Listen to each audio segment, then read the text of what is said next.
Thank you, everyone, for being here. We are on time now. 5:30 is the due time.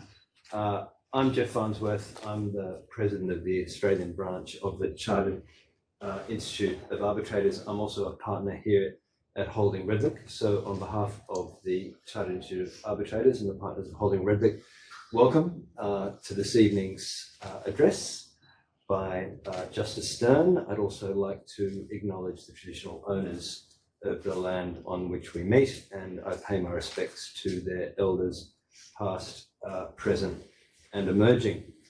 Justice Stern needs no introduction. She came to the Court of Appeal of the New South Wales Supreme Court in 2023, following very successful careers both at the bar in Sydney and in London. And we're very honoured and lucky to have her speaking on the topic of arbitration. The High Court, it was observed in another group that I was in yesterday that there were 3 arbitration decisions last year, and it's very rare that the High Court would deal with 3 of anything in one particular year. So what that actually means, I think Justice Stern will possibly give us her thoughts on that. So thank you. Thanks, Rick.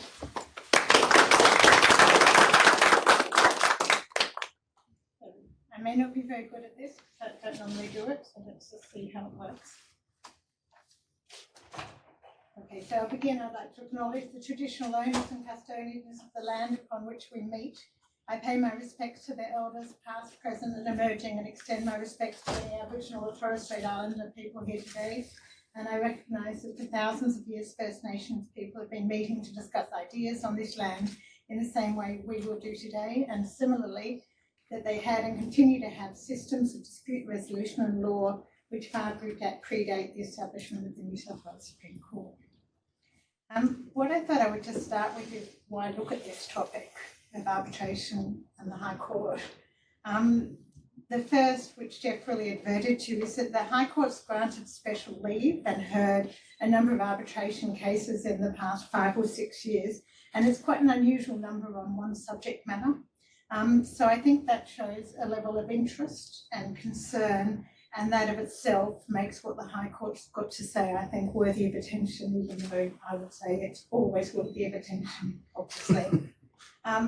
The second reason is that when one looks at some of the international jurisprudence, you see that the High Court cases are receiving attention in other jurisdictions in this field, and is being accorded a considerable amount of respect. And as you would expect in the area of arbitration, there's quite a lot of reference between jurisdictions, and particularly in areas that are highly dependent upon international law.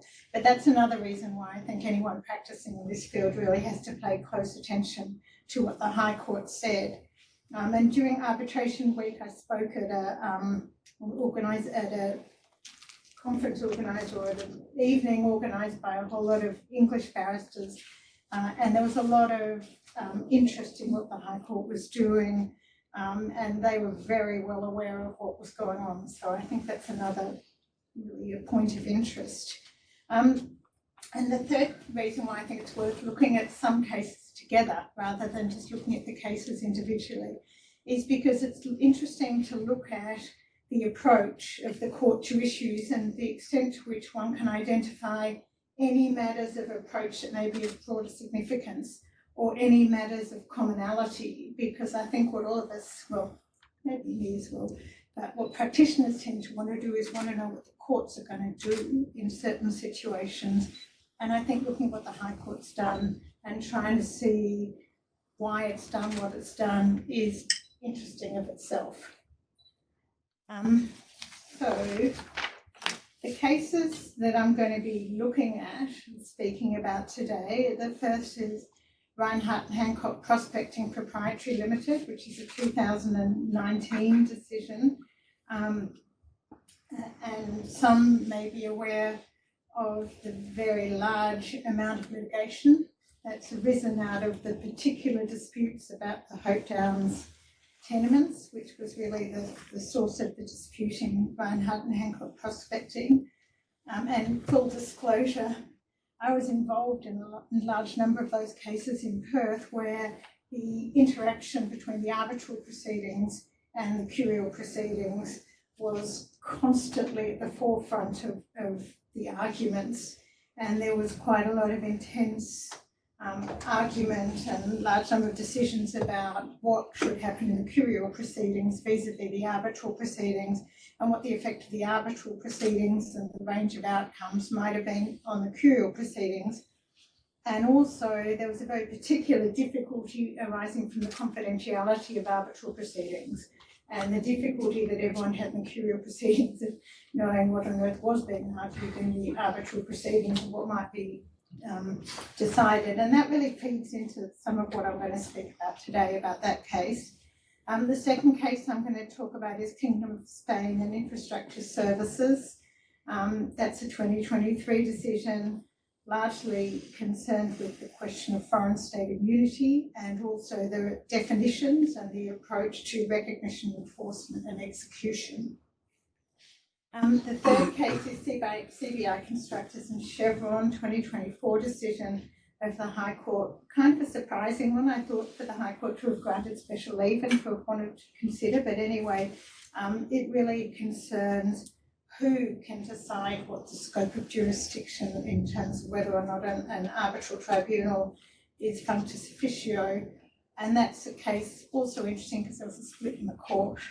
And the last case, which I really can't say that much about because it was only argued, like I think about last week or the week before, it's another case considering foreign state immunity, but it's just again interesting, and tracing the cases in different jurisdictions on those particular subject matters also interesting. What these cases illustrate, it seems to me, is that consistent with the predicate of arbitral proceedings being consensual and contractual, the High Court gives weight, at least in its reasoning, to the consent, or sometimes referred to as the autonomy of the parties. But how, and this is maybe not that surprising, but how that consideration can cut both ways. And if anything, one can see that from looking at the cases that emphasising the consensual nature of arbitral proceedings and the importance of the autonomy of the parties really can be relied upon, I think, to support just about anything in this litigation. And in particular, it can be relied on to support either party's position. So to say that the High Court places weight on the consensual nature of the proceedings doesn't always tell you a lot about what the likely outcome is going to be.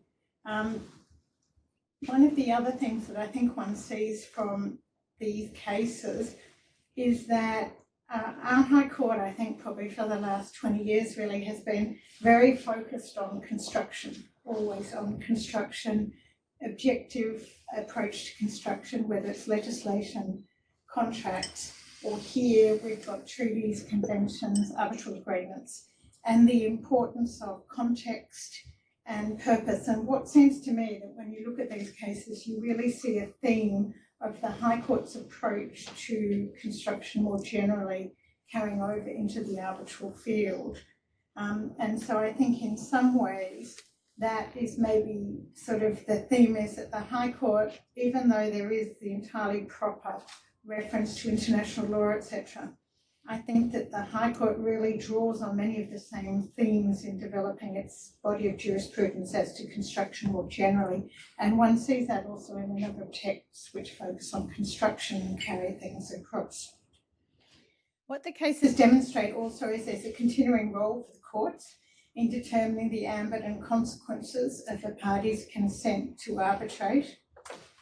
Although there's much focus, and this is when I was looking at academic literature or commentary on these cases, it seems like everybody's dying to say whether something is pro-arbitration or anti-arbitration. But when you have a closer look at these cases, I think what they do is that the High Court continues to approach cases involving arbitration through a lens which seeks to give primacy to the character of the arbitral process as consensual, but always using an objective approach. So sort of the fact of what the parties might personally have expected quite properly is put to the sidelines. And as I've said there, it's an approach which relies upon conventional Australian approaches to construction of contracts. And the other thing that really shines through, but it will be interesting to see what happens from now on with particularly the foreign state jurisdiction cases that are really being litigated in a number of jurisdictions, often very similar disputes. The court sought to maintain consistency domestically and having regard to international law. That should be of value to those contemplating and drafting arbitration agreements and to those seeking to resolve disputes by arbitration. So if I turn to the Rinehart and Hancock case, the facts are Bianca Rinehart and John Hancock had commenced proceedings alleging that their mother, Gina Rinehart, and others had engaged in conduct which diminished the assets and trusts of which the appellants and their two siblings were beneficiaries. Gina Rinehart and others applied for orders that the proceedings should be dismissed or permanently stayed, and that the matters the subject of the proceedings should be referred to arbitration under Section 8.1 of the Commercial Arbitration Act. As you're probably aware, that's uniform legislation in Australia. The terms of Section 8 are there, and that's the court before which an action is brought in a matter which is the subject of an arbitration agreement must, and that's important because it's compulsory, if a party so requests, not later than when submitting the party's first statement, refer the parties to arbitration unless it finds the agreement's null and void, inoperative or incapable of being performed. When you look at the language of Section 8, what's attracted a lot of attention, and what indeed was attracted a lot of attention in Rinehart, but I'm not going to speak about that aspect so much today, is what it means to say that a matter is a matter which is the subject of an arbitration agreement. It's quite clear that it doesn't have to be the whole of a dispute. It can be a small part of the dispute. It might not involve all of the parties, but the question is whether or not you have curial proceedings and there may be an aspect of it that is a matter which is the subject of an arbitration agreement. And as I will come to in some of the Hope Downs litigation, what was referred to arbitration under Section 8 was a reply to a defence. So it was a couple of paragraphs of a reply. And in that litigation, there were also matters arising out of discovery where privilege claims were made. And those privilege claims were determined to be a matter which was the subject of an arbitration agreement because they involved arguments about fraud.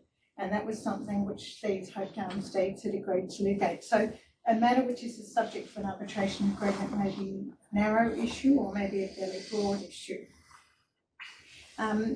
As I've said there, it can be made by any party to the arbitration agreement, irrespective of whether they're a party to the litigation. And that's also a way so a party to the arbitral agreement can come along and say these proceedings should be stayed because of this particular arbitration agreement, and this is a matter which we agreed to arbitrate. Whether or not there is any kind of qualitative judgment to be made about that matter and whether or not a stay should be ordered, bearing in mind that it's a mandatory stay, is not entirely clear.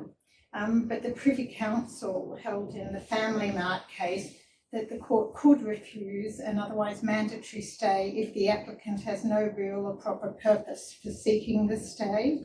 And they also referred to an instance when one could do that would be where the issue is peripheral to the litigation or where the application is an abusive process.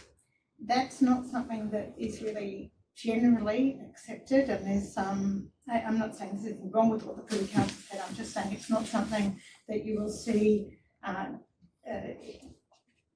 in all cases, although it does seem to make good sense that maybe there should be some kind of qualitative parameters for what can be referred.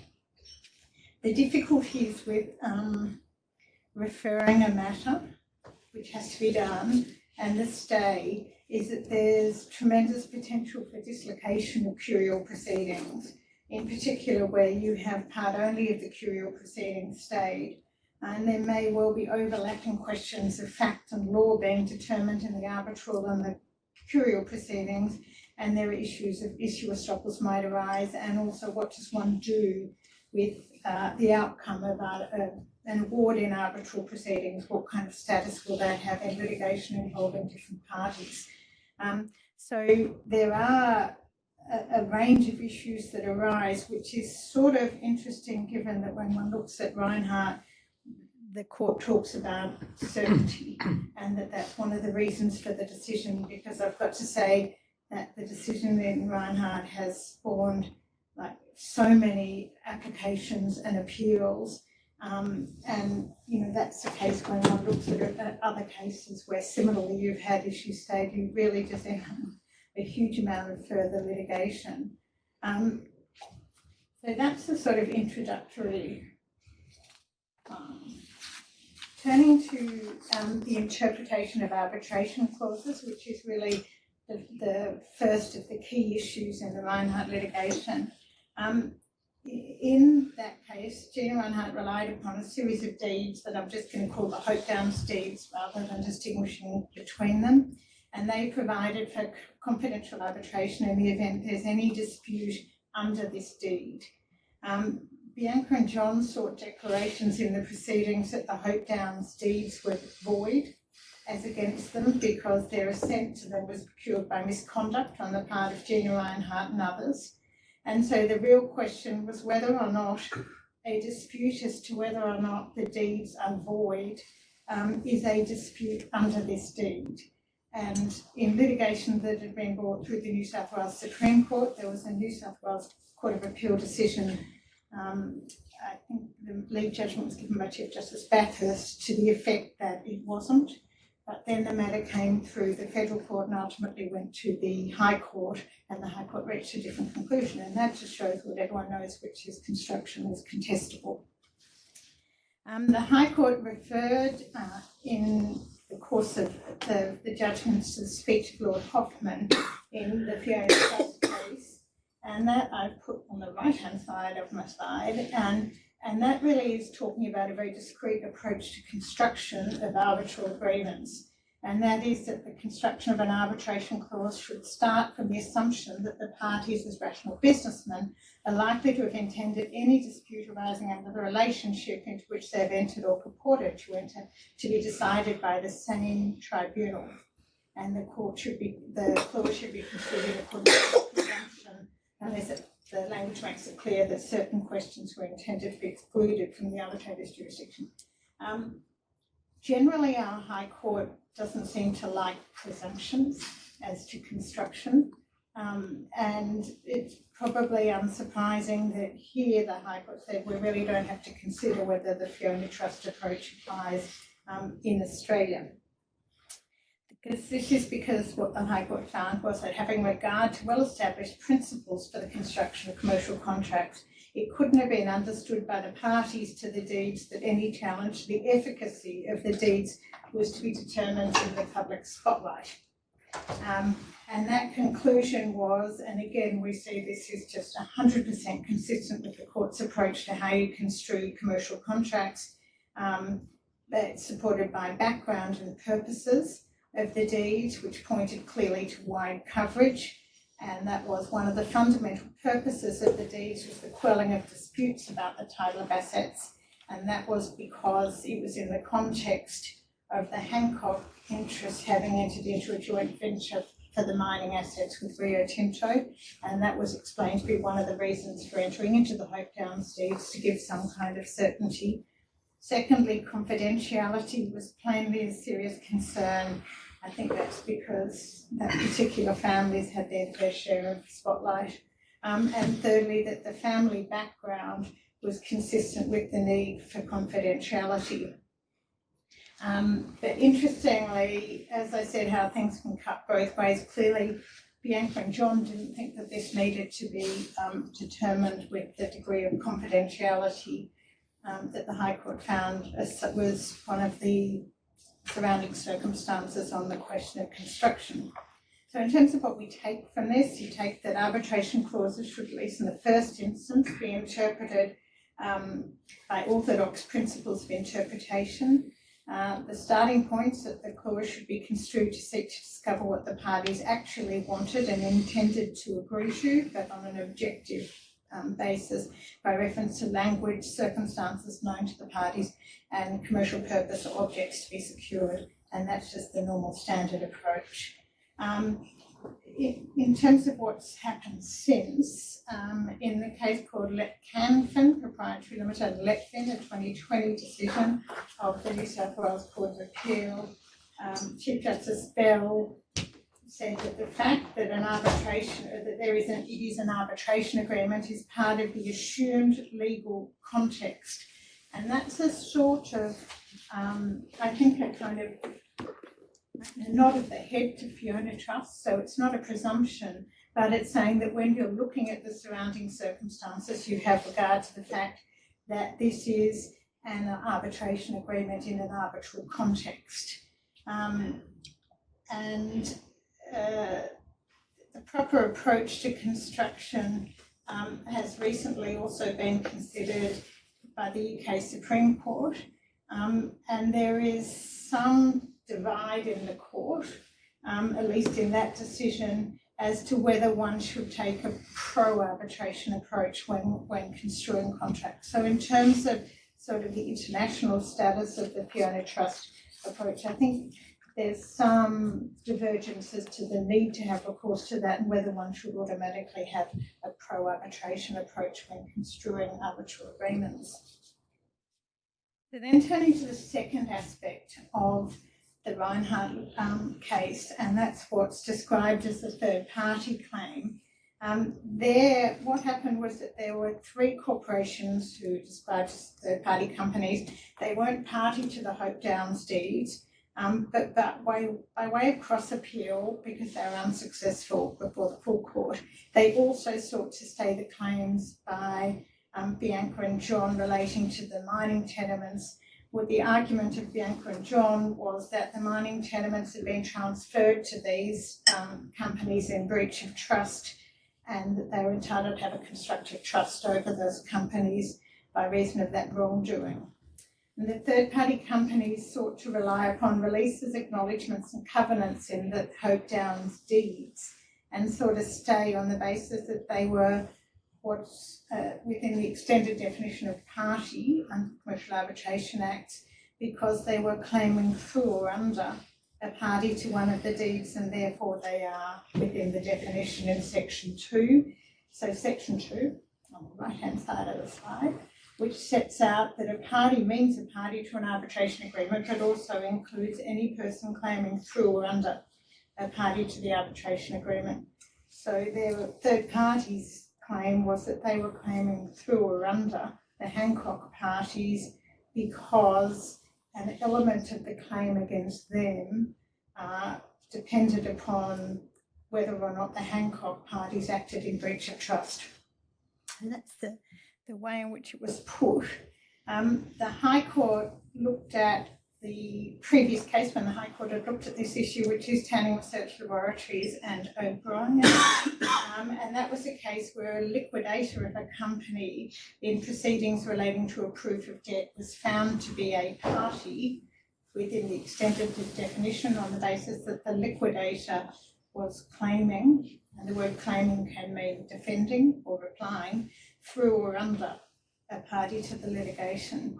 And the key passage I've extracted there from, I think it was Justices Wilson and Dawson, I'm not entirely clear, it might have been Justice Brennan and Dawson in Tanning and O'Brien, was that the prepositions through and under convey the notion of a derivative cause of action or ground of defence. So that's kind of the first part of the idea, namely that you have to have a derivative cause of action or ground of defence. But then they said that's to say a cause of action or ground of defence derived from the party. In other words, an essential element of the cause of action or defence must be or have been vested in or exercisable by the party before the person claiming through or under the party can rely on the cause of action. And the difficulty with this passage is it really conveys two quite different ideas. The first is of a derivative cause of action or ground of defence. That is something where your cause of action does as the language suggests, derives from that of the other person, and that cause of action could have been exercisable by them.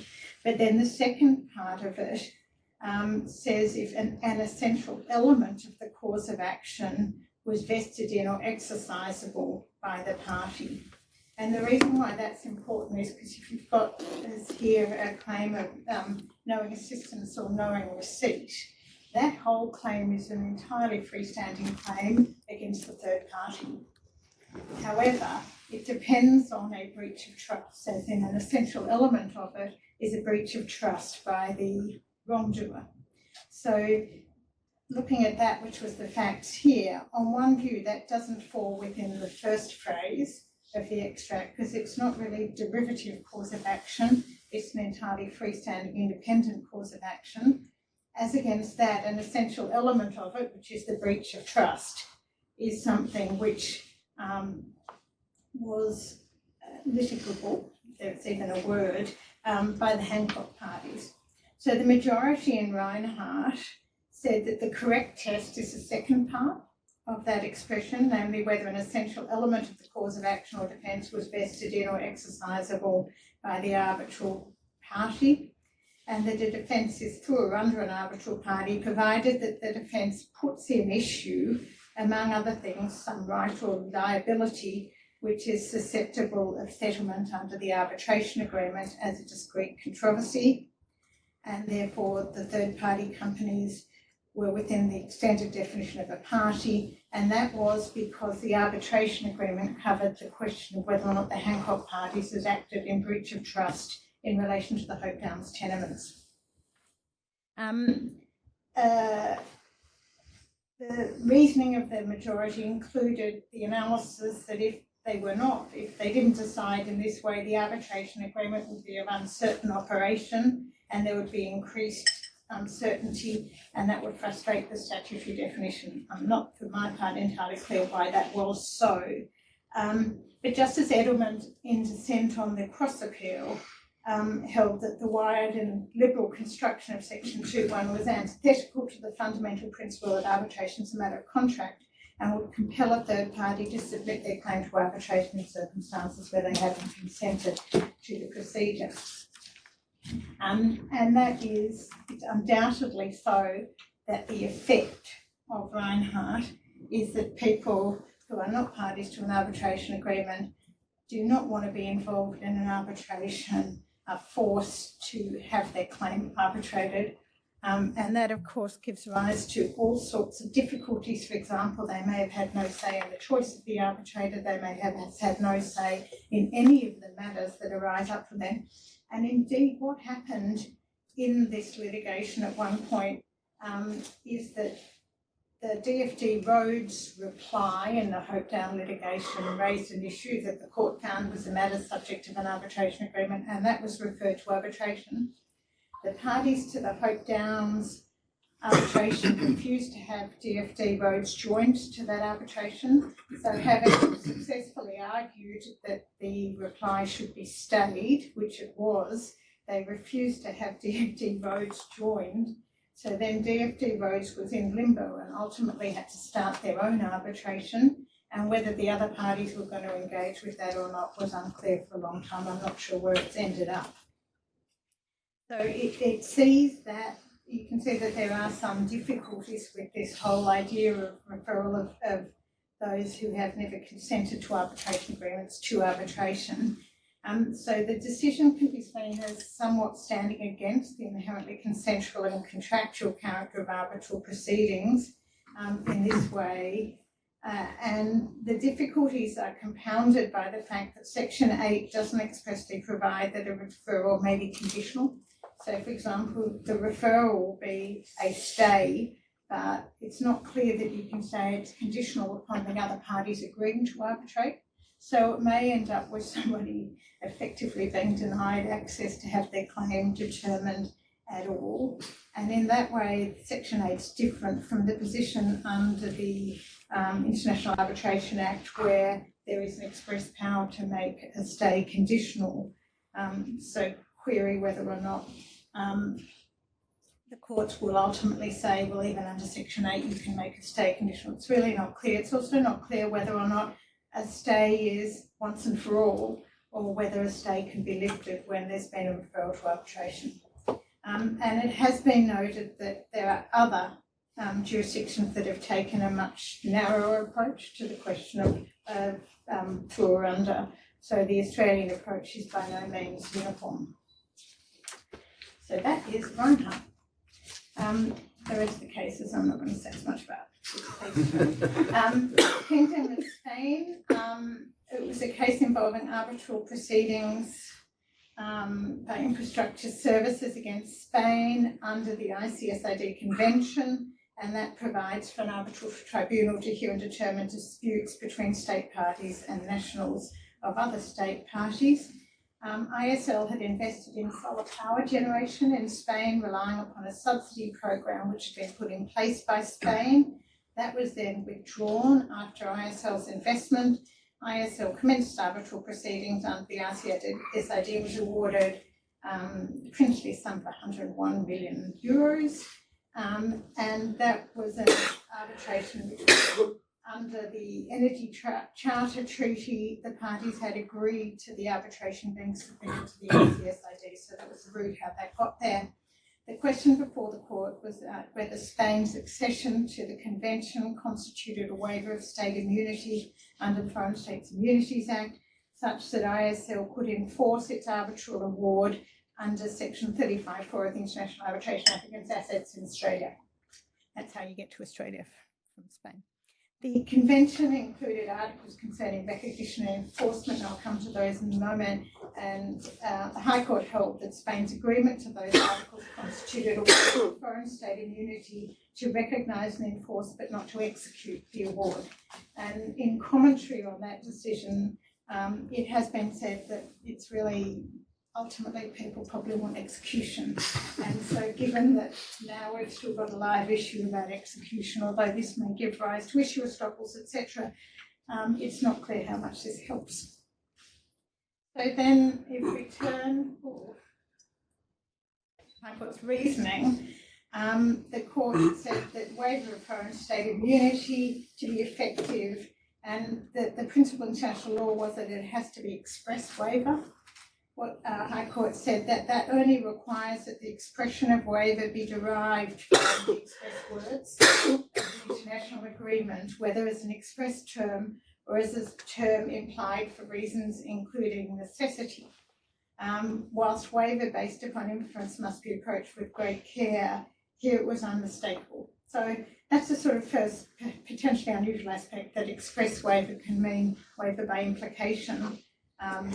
The court held also that having regard to textual meaning in the convention, recognition, enforcement and execution are used separately and with different meanings, and that's been described as providing much needed terminological clarity between these concepts, and that involved also looking at the different translations or the convention in different languages to reach that conclusion. As regards what all those terms mean, the court found obligation to recognise is expressed to apply the entirety of an award, and that is no more than an obligation to recognise the award as binding.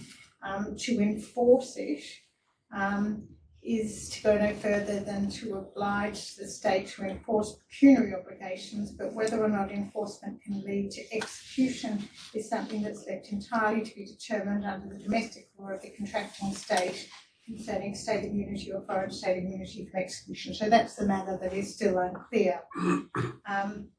And the court made it clear that Spain's agreement to those articles didn't amount to waiver of immunity for court processes concerning execution. And if you look at what there was that gave rise to that express waiver by implication, it is the Article 53 key part really is the second sentence: each party shall abide by and comply with the terms of the award, except to the extent that it's stayed. And then Article 54, each contracting state shall recognise an award rendered pursuant to this convention, so there's your recognition bit, as binding, and enforce the obligations imposed, so there's your enforcement, as if it were a final judgment of the court in that state, and a contracting state with the federal constitution may enforce it through its federal courts, etc. So you've got the clear shall and may distinction, which obviously underscores the significance of the shall.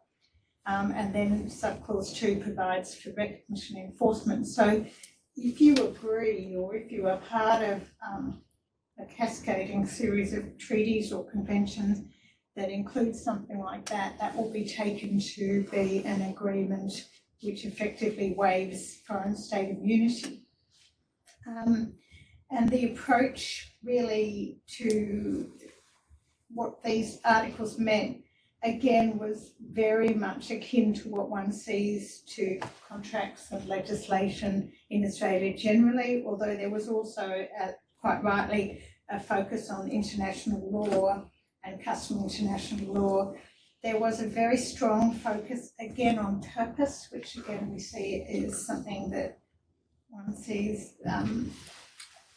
characteristically in High Court jurisprudence on construction, had regard to the purpose of the convention as being to promote the flow of private capital to sovereign investors, and by conferring on, sovereign nations, by conferring on investors an arbitral remedy, although not one that we know yet whether it can lead to execution.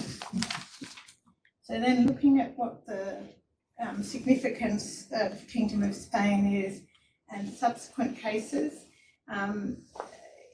people like to use this language, I thought I might use it as well. So Kingdom of Spain may be indicative of a pro-enforcement approach taken by Australian courts with a high bar to defeat recognition and enforcement of awards. It also illustrates the significance of words used in the arbitral agreement, treaty or convention in determining these basal issues, with a consciousness also of the intricacy of international arbitration and state immunity. So if one is involved in drafting arbitration agreements, probably a good idea to have regard to all of this. Looking at subsequent cases, the English Court of Appeal in Infrastructure Services Limited in Spain similarly found that Article 54 amounts to a valid submission to jurisdiction and expressly followed the reasoning and conclusions in Kingdom of Spain. Earlier this year, the Federal Court, Justice Stewart, delivered judgment in a case called Glasgow, upholding 4 applications to enforce foreign arbitral awards issued by arbitral tribunals constituted by the ICSID against Spain. Spain in Glasgow again asserted foreign state immunity, contending that the High Court in Kingdom of Spain was wrong, somewhat unsurprisingly. Mr. Stewart, I think, said that was for another day. But there were also arguments seeking to distinguish Kingdom of Spain. One was on the basis that here there had been an assignment of the interest under the award, and Justice Stewart said that wasn't a basis to distinguish the Kingdom of Spain case. There's also an argument under EU law, and in fact in Kingdom of Spain, the European Commission had sought leave to intervene to argue that under EU law the agreement to arbitrate was itself illegal, because under EU law any issues arising under the treaty had to be determined by the European Court of Justice. So that's an argument which is certainly being well ventilated in litigation in Europe and in, England, because they're not part of Europe anymore. But Justice Stewart rejected that as an argument that he would uphold in Australia as a matter of Australian law. And it may be of some relevance to see how much this is going on in this general topic to know that last week the English Commercial Court declined to follow Justice Stewart and held that awards in ICSID arbitrations weren't assignable. So again, one sees the cross-fertilisation and different results being reached. So then turning to CBI Constructors, these proceedings, and thanks to my associate for the artwork, that proceedings arose from a dispute arising under a contract pursuant to which the appellant provided staff to work at certain construction sites for an offshore oil and gas project which Chevron was conducting.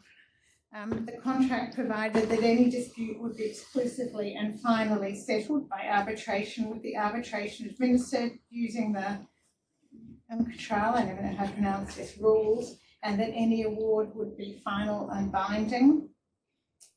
Article 34 empowered the arbitral tribunal to make separate awards on different issues and provided that all such awards would be final and binding. The arbitral tribunal issued a first interim award after a hearing dealing with what was described as all issues of liability. The arbitral tribunal held that CKJV was under the contract only entitled to be paid actual costs, and they were seeking actual costs plus. And the CKJV was invited to replead its case on quantum. As one does, in its repleaded case, CKJV advanced a new liability claim, which was described as the contract criteria case.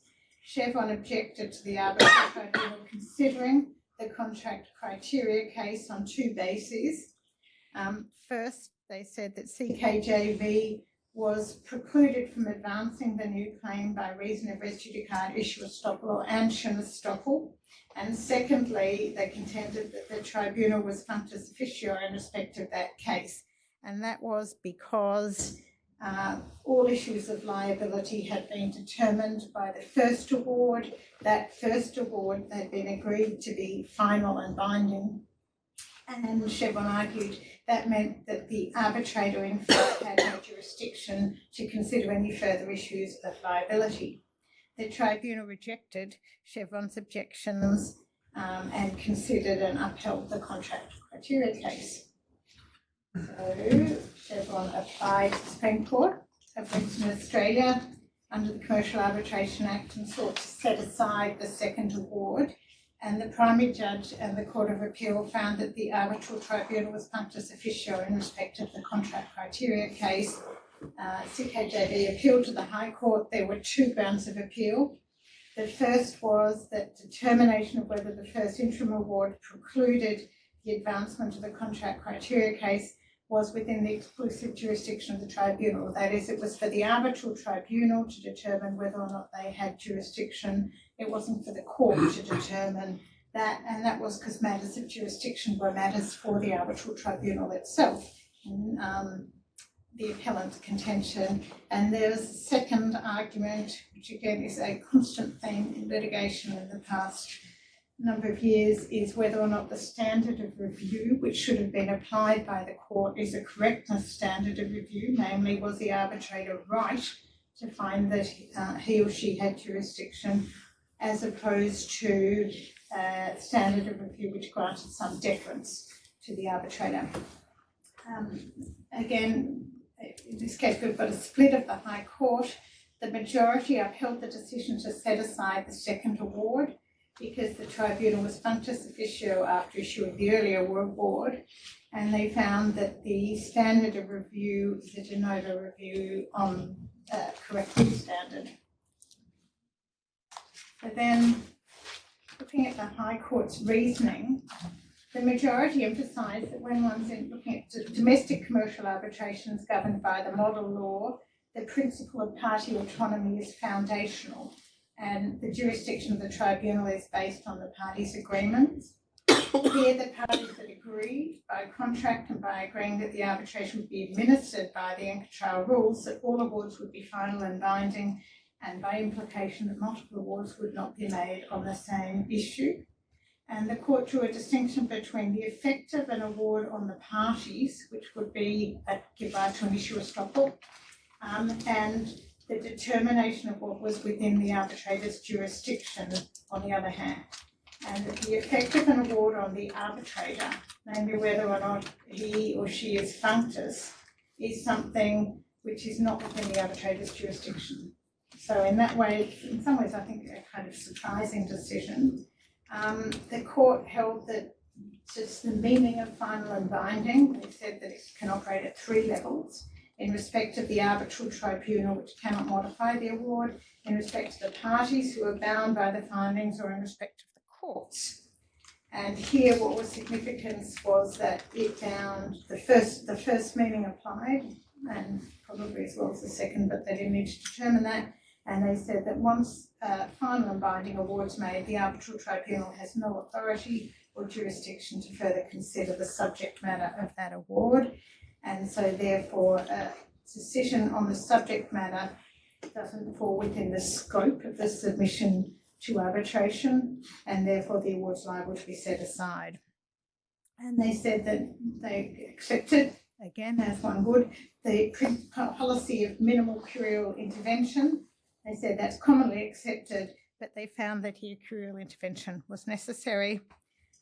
Justices Jago and Beach-Jones, in a pretty strong dissent, said that they weren't satisfied that the parties had agreed that the question whether an issue had been finally determined was for the court rather than for the arbitral tribunal itself, and they held that the majority had erred in the distinction they drew between issue estoppel and whether or not the tribunal was functus officio, and they said that that was a flawed distinction. Again, Justice Jago and Justice Beach-Jones, really, I suppose it's a matter of both sides were really looking to construe what the parties had agreed against the framework of arbitration. And so again, one sees that the approach to construction is contestable. And the Justices Jago and Beach-Jones also relied fairly heavily on one of the Hong Kong Court of Final Appeal cases, which was considering in particular this principle of finality and how that operated in terms of jurisdiction. So when one looks to contrast the approach of the majority with that of Justices Jago and Beach-Jones, again, I think this illustrates how reference to consent can lead to very different results. And it may also be relevant here that the procedural direction or procedural decision that the issues should be split was not by consent, so it wasn't an issue that the parties had both agreed with. So it's been suggested that the approach taken in this case is one which, by the majority at least, didn't follow the approach taken by courts in a range of different jurisdictions. In adopting the jurisdiction admissibility distinction in determining the scope of court's intervention. And it's also been suggested that the decision could invite increased curial intervention in arbitration, which arguably would cause Australia to be a less attractive seat for international arbitrations. As against that, and query sort of how much that stands against those comments, it is clear that the approach of the court wasn't one to do away with the principle of minimal curial intervention, rather it was said to be an approach which was entirely consistent with it. So if we then turn to the case that was just recently heard, there was oral argument on CCDM Holdings on the 5th and 6th of November. That's a case which arose out of a bilateral investment treaty between India and Mauritius, pursuant to which there were mutual promises that the contracting parties would treat investors of the other contracting party fairly and equitably, and subject to narrow exceptions, not nationalise or expropriate their investments, which probably provides some comfort. The treaty provided for a regime of international arbitration. Pursuant to this, the arbitral proceedings were commenced by Mauritian companies against India, alleging that they made qualifying investments, that India had expropriated their investments by annulling the relevant agreements without compensation in breach of the bilateral investment treaty.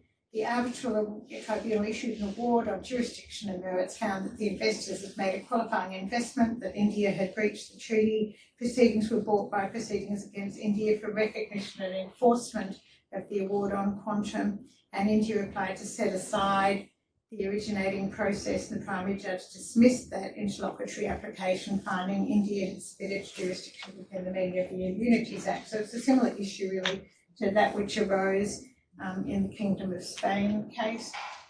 Federal Court upheld India's appeal and found that India's application should have succeeded on the basis that India had foreign state immunity under the Immunities Act, so different outcome to what was reached in Kingdom of Spain.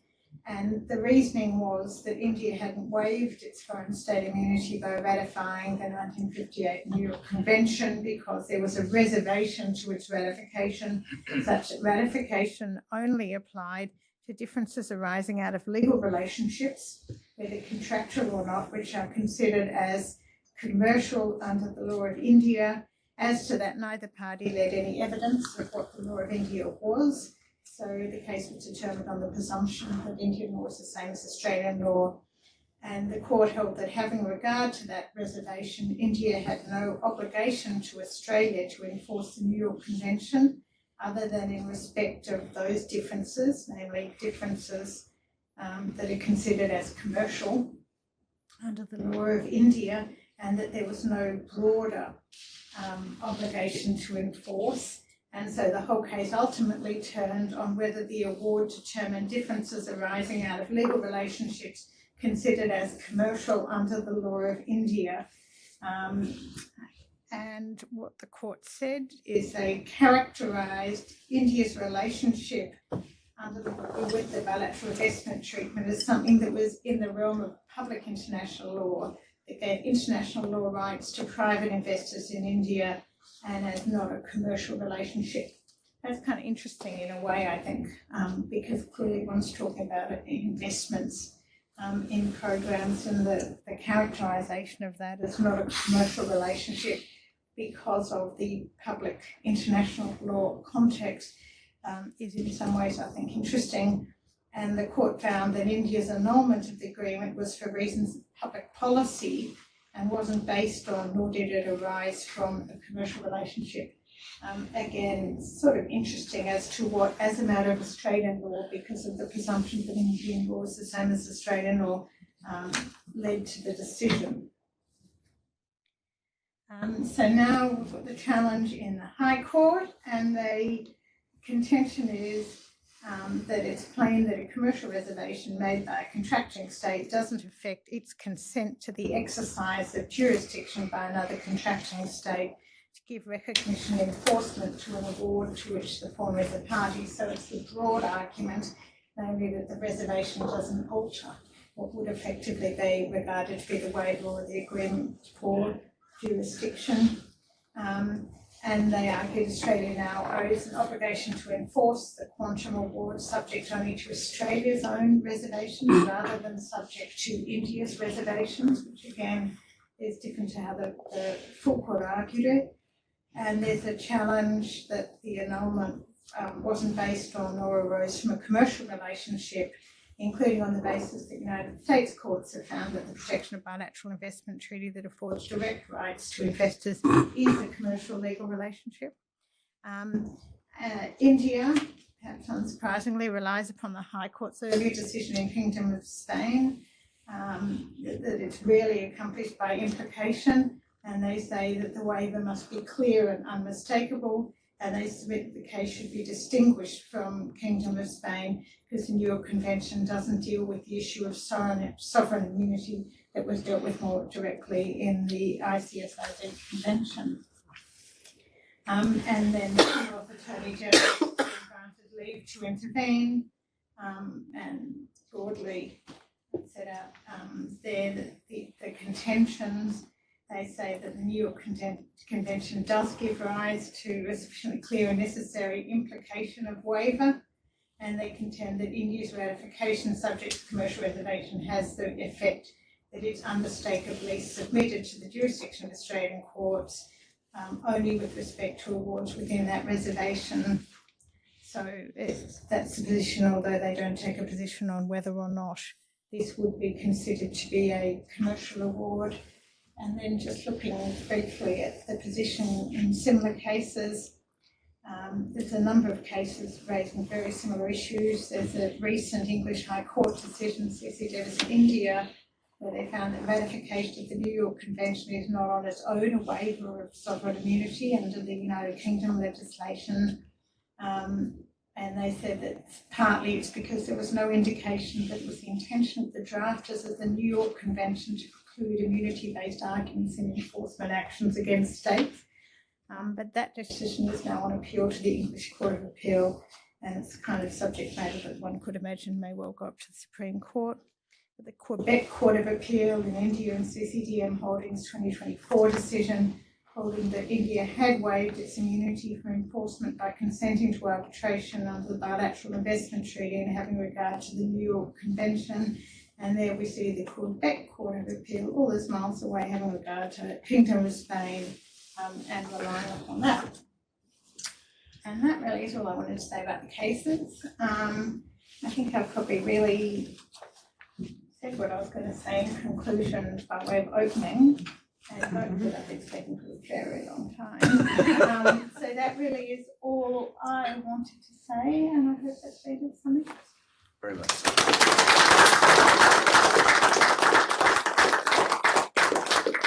You hit the button, have you? Do you have time, or would anyone like to ask any questions? Do you have time? Covered it all so thoroughly. I don't see any hands shooting up. We've obviously covered everything. I think Ian Robertson would like to propose a vote of thanks.